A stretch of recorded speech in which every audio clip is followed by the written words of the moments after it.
Bananas are one of the most popular and widely consumed fruits in the world, with billions of them harvested annually across tropical and subtropical regions. The world produces 135 million tons of bananas each year, and the value of the growing banana industry is estimated at $25 billion. Let's explore how farmers harvest and process large quantities of bananas.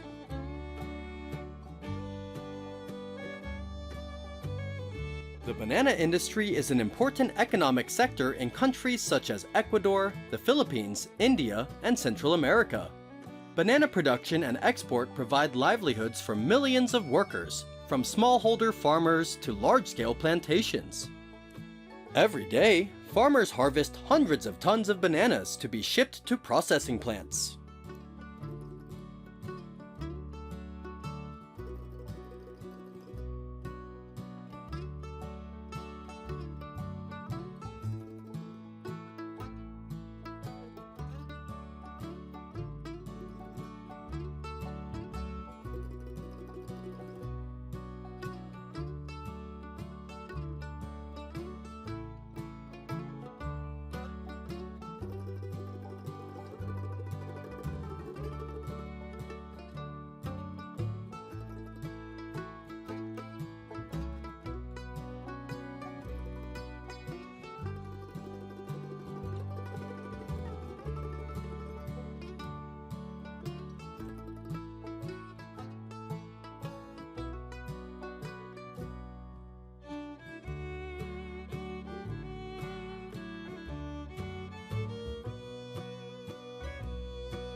Bananas are harvested while still green and unripe to ensure they survive the long journey to markets around the world.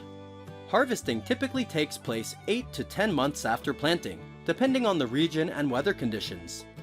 This process is labor-intensive, as many plantations harvest bananas by hand to avoid damaging the fruit. Harvesters use knives to cut banana bunches from the trees, being careful not to damage the fruit or surrounding trees. Each bunch can weigh up to 40 kilograms, so workers must be skilled at carrying heavy loads to the collection point. Because the bunches are heavy, each harvester also places a soft cloth or foam pad on their shoulders to avoid injuring or damaging the bananas. Large-scale plantations of hundreds of hectares often use pulleys that can harvest thousands of banana bunches per day. Harvesting bananas using a pulley is a more efficient and safer method. Workers tie heavy bunches of bananas to a rope that is threaded through a pulley mechanism. Once secured, the pulley allows the bananas to be lowered into the bin or container in a slow, controlled manner. This reduces the risk of damaging the fruit and prevents worker injury. This method of harvesting bananas increases productivity and worker safety, while ensuring high-quality yields, making it an increasingly popular method in commercial banana farming.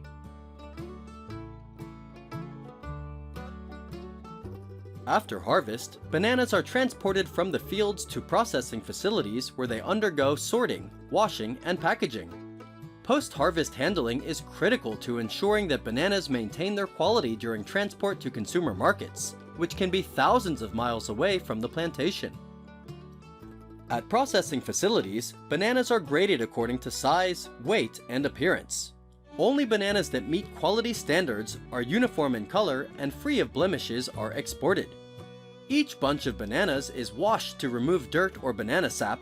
The washing process also helps cool the fruit and slows down the ripening process.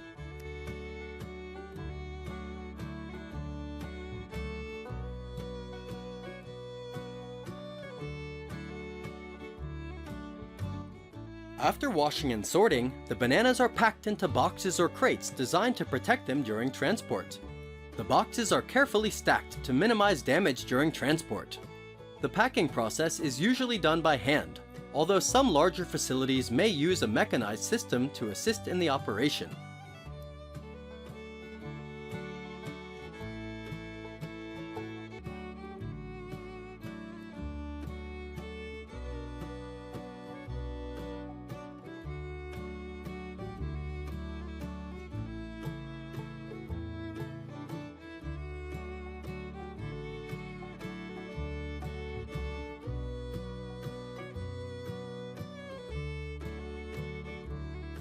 Bananas are also an important ingredient in the food processing industry, such as confectionery or snacks. Bananas are put into specialized machines to be sliced into thin slices and then dried or fried. Dried bananas are also popular in many regions, contributing to the diversity of the banana processing industry.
Today, the banana industry operates on a massive scale, with millions of tons of bananas produced, processed, and shipped around the world each year. Countries like Ecuador are the world's largest exporters of bananas, shipping over 6 million tons annually and worth $3.68 billion. While the Philippines and India also play a major role in the global banana trade. These bananas are sold in supermarkets and local markets all over the world, from Europe and North America to Asia and Africa.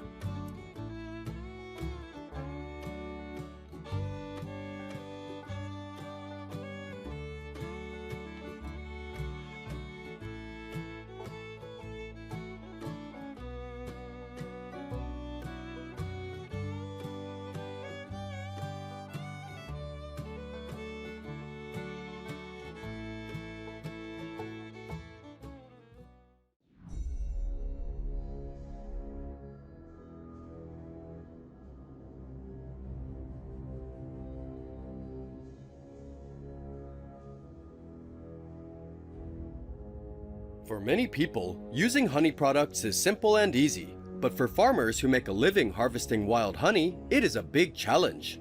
To harvest a few kilos of honeybees, they may have to climb trees or cliffs thousands of meters high. In this video, let's explore with us how farmers harvest millions of tons of honey.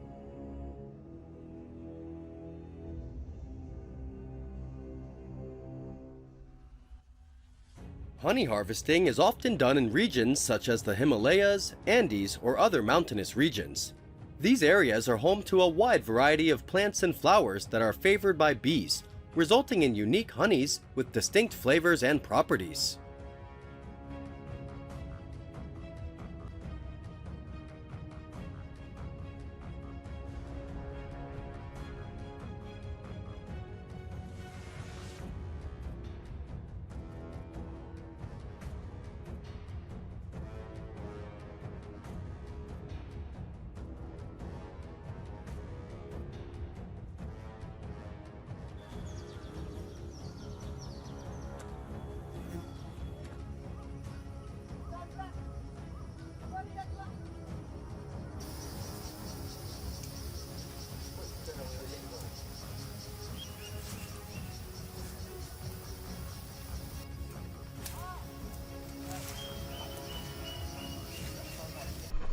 In Southeast Asia, there are also indigenous people who make a living by harvesting wild honey.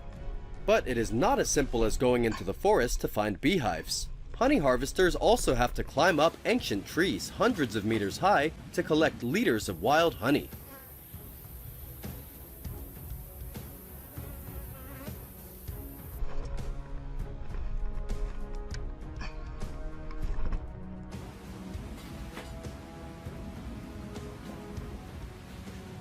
You see, for those who are afraid of heights, this job is a real torture. Honey harvesters have to climb very high trees, and you can imagine the consequences of an unforgettable fall, right? Of course, this job is only for those who are physically fit enough to do it. Farmers face harsh weather conditions, including cold temperatures, high winds, and thin air, which make climbing and harvesting honey difficult. In addition, steep slopes and rugged terrain add an element of danger, requiring the use of ropes, ladders, and other climbing equipment.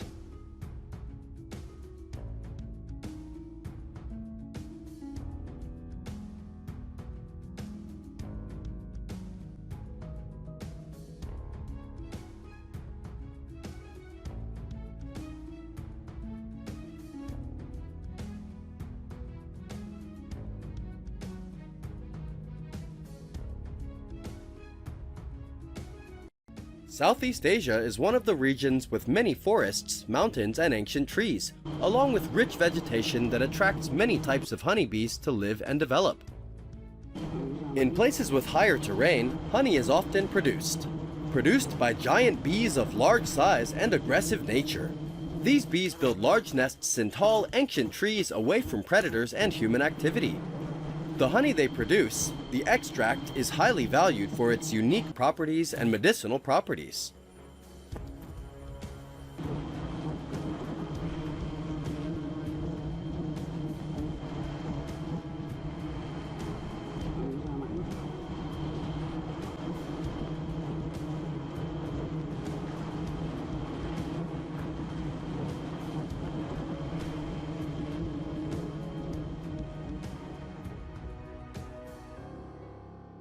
The process of harvesting honey begins with the smoke to drive the bees out of the hive, a process that is done very carefully to avoid angering the bees. Once the bees are subdued, the farmers carefully cut open the hive to collect the precious honey and bee larvae. The honey is collected in large baskets and containers, which are then carefully lowered into the ground using ropes. This process can take several hours, and farmers have to work quickly to avoid any accidents.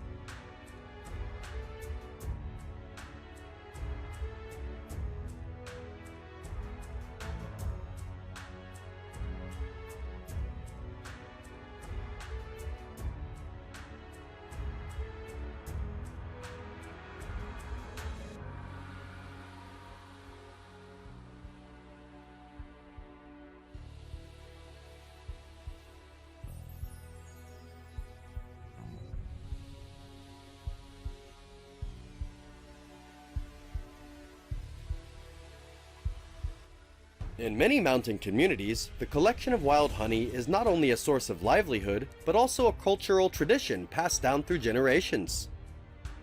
The economic value of this honey is very high and increases every year on the international market, thus making it an important source of income for highland communities.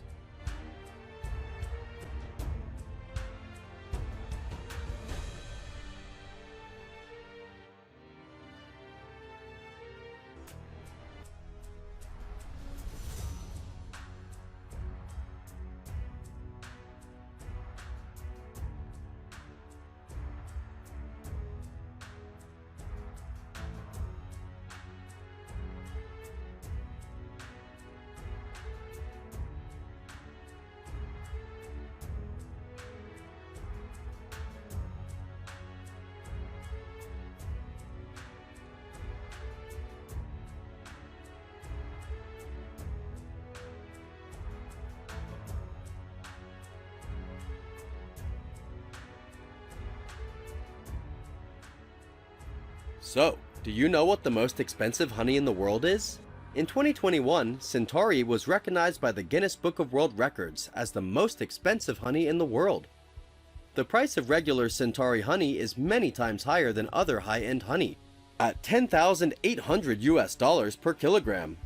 The special type, Emerald, can cost up to $1.1 million per kilogram and takes up to 15 years to harvest. You know, the process of harvesting Centauri honey is one of the reasons why it is so expensive. Because Centauri beehives grow in caves with high cliffs up to 3,000 meters above sea level and 50 kilometers away from residential areas.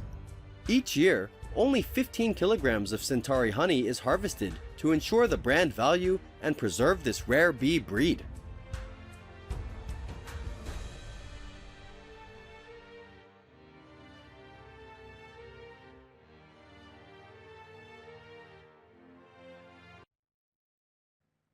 One of the more popular but still more expensive types of honey is Manuka honey.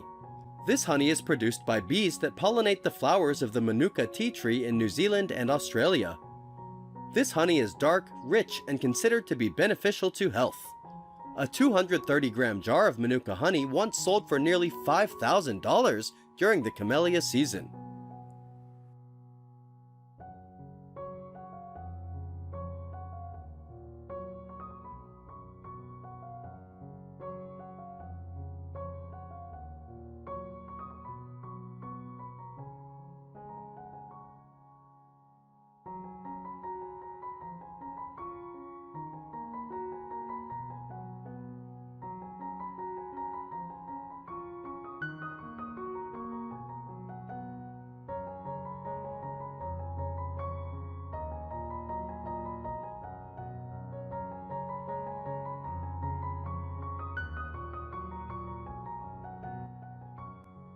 In addition to honey, farmers also harvest royal jelly, which is equally expensive. Royal jelly is a nutritious substance produced by worker bees to feed the queen bee and its developing larvae. The production process involves culturing queen bee larval cells. Royal jelly production in a cultured environment is a sustainable and controlled method of production outside of traditional beehives. In this method, the culture medium is designed to mimic the conditions inside a beehive, providing the nutrients and environment necessary for worker bees to produce royal jelly. This medium typically contains sugars, proteins, vitamins, and other essential nutrients that stimulate the hypopharyngeal glands of bees. This process not only increases royal jelly production, but also reduces the reliance on large bee populations, making it a more efficient and scalable method.